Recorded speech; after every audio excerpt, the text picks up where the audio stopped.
नमस्कार मित्रों, आजकल हम लोग भावों के बारे में बात कर रहे हैं। आज बात होगी 7वें और 8वें भाव के बारे में।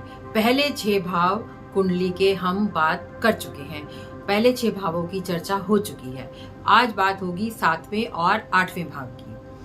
7वां भाव कुंडली का साझेदारी का भाव है, पार्टनरशिप का भाव है। किसी भी तरह की पार्टनरशिप आपको 7वें भाव से मालूम चल जाती है। अगर आपने व्यापार में कोई साझेदार रखना है,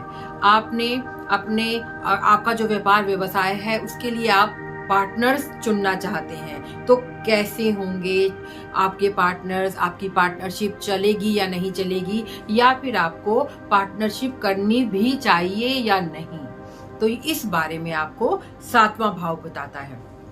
और पार्टनरशिप तो मित्रों हमारे जीवन साथी के साथ भी हमारी होती है, तो जीवन साथी के बारे में भी आपको 7वें भाव से पता लगता है।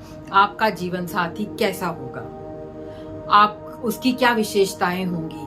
पति है तो पत्नी के बारे में, और पत्नी है तो पति के बारे में, और भावी पति पत्नी के बारे में भी, यानी कि आपको भविष्य में अपना साथी कैसा मिलेगा वो भी यही भाव हमको बता देता है।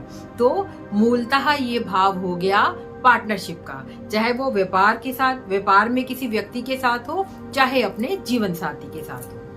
अगर आपने विदेश जाना है तो भी इस भाव से देखा जाता है कि विदेशों में जाकर आपका जीवन कैसा रहेगा, या फिर व्यापार अगर विदेशों में करना चाहते हैं, आपके व्यापार को कैसे बढ़ावा मिलेगा, आपको करना भी चाहिए कि नहीं व्यापार विदेशों में। तो ये सब चीजें हमें इस भाव से पता लगती हैं। फिर दैनिक क्रय विक्रय, दैनिक आपका जो भी व्यवहार लेन देन है, आप कितना एक दिन में अपने व्यापार में कुछ खरीदते हैं या बेचते हैं, जो दैनिक आमदनी होती है ना, दैनिक क्रय विक्रय, वो आपको इसी भाव से पता लग जाता है। जो छोटा जिसे कहेंगे लेन देन, एक दिन का जो आपका लेन देन है वो इस भाव से आपको पता लग जाता है।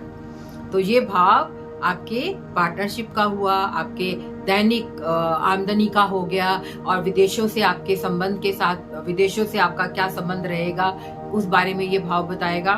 एक चीज और आपको इस भाव से पता लगेगी, आपकी काम वासनाएं, वो भी यही भाव बताता है। अब आ जाइए 8वें भाव पर। 8वां भाव मूलतः दुख भाव माना जाता है। उस भाव से आपको आयु, रोग, और कोई आपको बीमारी तो नहीं होगी, या आपकी आयु अगर होगी तो बड़ी सशक्त आयु होगी, निरोगी आयु होगी, या फिर कुछ रोग आपको बार बार घेरेंगे, वो सब आपको 8वें भाव से पता लगता है। मित्रों, अपने जीवन साथी की आयु के बारे में भी आपको इस भाव से पता लग जाता है। 8वां भाव आपको बताता है कि आपका 8वां भाव मूलतः क्या है, सबसे नीचे का भाव है कुंडली का। तो नीचे का भाव है तो ये जड़ों से जुड़ा हुआ भाव है। आपके जिसे कहते हैं एंसेस्टर्स आपके लिए क्या संपत्ति छोड़ गए हैं, आपकी पैतृक संपत्ति, आपके पैतृक मूल्य, परंपराएं, आपकी संस्कृति, वो भी इसी भाव से पता लगती है। अगर आपको कोई गड़ा हुआ धन, अचानक ही छिपा हुआ धन मिल जाए, जैसे कि एंसेस्टर्स की तरफ से छोड़ा हुआ धन मिल जाए, और उनके जीवन मूल्य, उनकी परंपराएं, उनकी संस्कृति, सब इसी भाव से आपको पता लगता है। और 8वें भाव से आप कोई डीप स्टडीज करना चाहते हैं, कोई गहरा ज्ञान लेना चाहते हैं, तो वो भी आपको इसी भाव से पता लग जाता है कि आप कोई गहरा ज्ञान जिंदगी में ले पाएंगे कि नहीं, या आप में कितनी गहराई है, आप कितना डीप सोच पाते हैं। ओकल्ट साइंसेस जिसे कहते हैं वो आप सीख सकते हैं या नहीं सीख सकते, वो इस भाव से ही आपको पता लगता है। तो जितना गहरा ये भाव होगा, उतनी गहराई से आप अपने जो पुराने मूल्य हैं, अपनी पैतृक परंपराएं हैं, उनसे जुड़ जाएंगे। तो आज हमने जाना 7वें और 8वें भाव के बारे में। अगले वीडियो में हम बात करेंगे 9वें और 10वें भाव के बारे में। अगर आप चाहते हैं कि इस तरह की वीडियोस मैं और बनाऊं, आपको मेरे वीडियोस अच्छे लगते हैं, आप उनको सुनना पसंद करते हैं, तो प्लीज उनको शेयर कीजिए, लाइक कीजिए, और मेरे चैनल को सब्सक्राइब कीजिए। धन्यवाद।